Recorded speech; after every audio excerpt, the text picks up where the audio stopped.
kondisi. Saya masih ingat Anies Baswedan. Ketika Anies Baswedan itu dikriminalisasi, itu Pak Presiden Jokowi berbicara dengan saya. Seperti Beliau sangat khawatir terhadap munculnya Anies Baswedan. Sehingga itu nyata-nyata kasus Formula E itu kriminalisasi, dan saya bersaksi itu dari perintah Pak Jokowi secara langsung. Sama juga dengan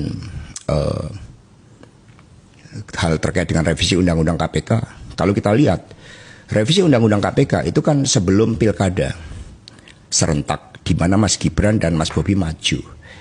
Karena saat itu ketika Pak Jokowi berdiskusi sama dengan saya untuk rencana bagaimana Mas Gibran dan Mas Bobi maju, saya ingatkan bahwa di dalam beberapa case itu konsekuensinya Mas Gibran dan Mas Bobi akan jadi pejabat negara loh Pak.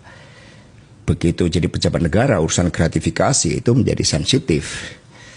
Maka kalau kita lihat, ada kaitannya revisi Undang-Undang KPK dengan pilkada terkait dengan Mas Gibran dan Mas Bobi yang mau maju. Sehingga pernyataan Pak Agus, mantan ketua KPK yang juga dibentak oleh Pak Jokowi, akhirnya itu saya benarkan. Karena memang itulah proses intervensi. Hanya sayangnya kan Pak Jokowi ini sering main belakang. Berbeda Pak Prabowo yang sikapnya kesatria gitu kan.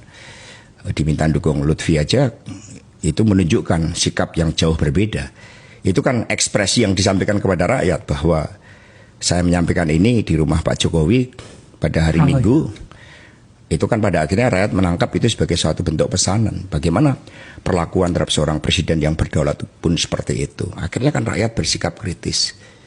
Nah sehingga kerusakan sistem hukum itu by design.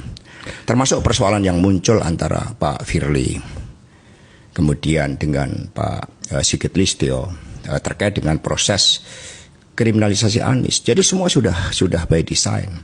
Mengapa ini saya sampaikan? Saya pikir semuanya sudah selesai ketika Pilpres. Kita juga sudah datang, seluruh anggota legislatif PDI Perjuangan hadir semua.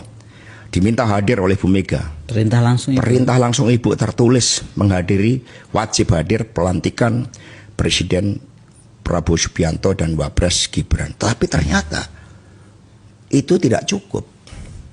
Bahkan kemudian saya diancam informasinya A1. Mau dijadikan tersangka untuk kasus yang sangat tidak jelas. Berbeda kasus Sambo. Kaitannya kemana? Judi online, narkoba. Itu kan mendapat backing dari Partai Coklat. Kemudian judi, kemudian tambang-tambang ilegal. Semua tahu itu kan dimobilisasi untuk kepentingan dana pergerakan Pilpres. Tapi ketika urusan seperti ini sama dikejar, saya melawan. Saya jadi ingat